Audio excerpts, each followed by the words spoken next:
জুবিনলৈ পিতৃৰ শেষৰ চিঠি। কথা দীপক কুমাৰ।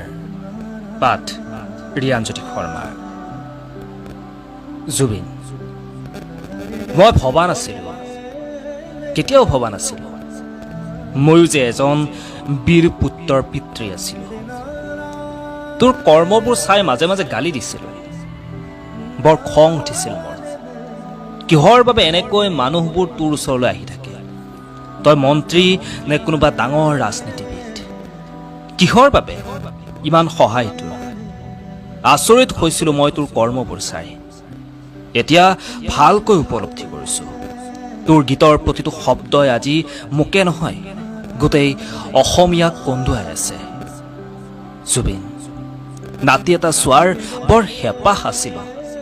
তোক মাজে মাজে বুজাইছিলোঁ মই, কিন্তু তোৰ এটাই উত্তৰ আছিল, গোটেই অসমীয়া হেনো তোৰ সন্তান। তই মাজে মাজে কৈছিলি যে তোৰ কোনো জাতি নাই, তোৰ কোনো ধৰ্ম নাই। তেতিয়া মোৰ বৰ খং উঠিছিল। কোনোৱে এই কথাক লৈ ঠাট্টাও কৰিছিল। মই তেতিয়া নিৰুপায় আছিলোঁ।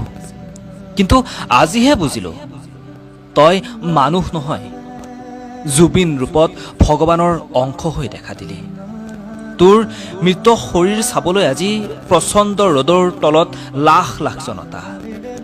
বিশ্ব ৰেকৰ্ড হ'ল তোৰ দেহ চোৱা মানুহৰ সংখ্যাৰ। আজি মোৰ উপলব্ধি হৈছে, তই কোৱা সেই কথাটি, গোটেই অসমীয়া হেনো তোৰেই সন্তান। জুবিন, আজি মই জীয়াই আছোঁ যদিও অন্ধ ধৃতৰাষ্ট্ৰৰ দৰে জীয়াই আছোঁ। আনে কোৱাবোৰ শুনি গৈছোঁ, নিউজত যি পঢ়িছে তাকেই বিশ্বাস কৰিছোঁ। তোৰ বোলে পানীত ডুবি মৃত্যু হ'ল। তোকনো কিহে পাইছিলোঁ ৰাতি পুৱাই পুৱাই সাগৰলৈ যাবলৈ? সিদ্ধাৰ্থ আৰু শেখৰেও তোক বাধা নিদিলেনে?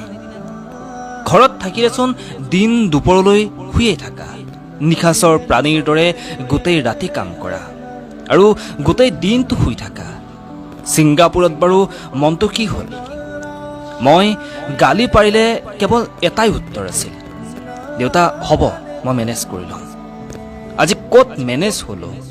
নে কোনোবাই তোক মেনেজ কৰিলে? অ বাছা জুবিন, তই যে প্ৰগ্ৰেমৰ পৰা আহিয়েই ৰাতি 2 বজাত হ'লেও মোৰ লগত কথা পাতা, দেউতা দৰৱ খালিনে বুলি। এতিয়াও আহিবিনে শুনাই মোৰ ওচৰলৈ? মই সাৰে থাকিম, কিন্তু মোৰ দৰৱবোৰ শিতানৰ মূৰত থৈ দিম। তই অহালৈ অপেক্ষা কৰি থাকিম। আৰু এটা কথা শুনাচোন,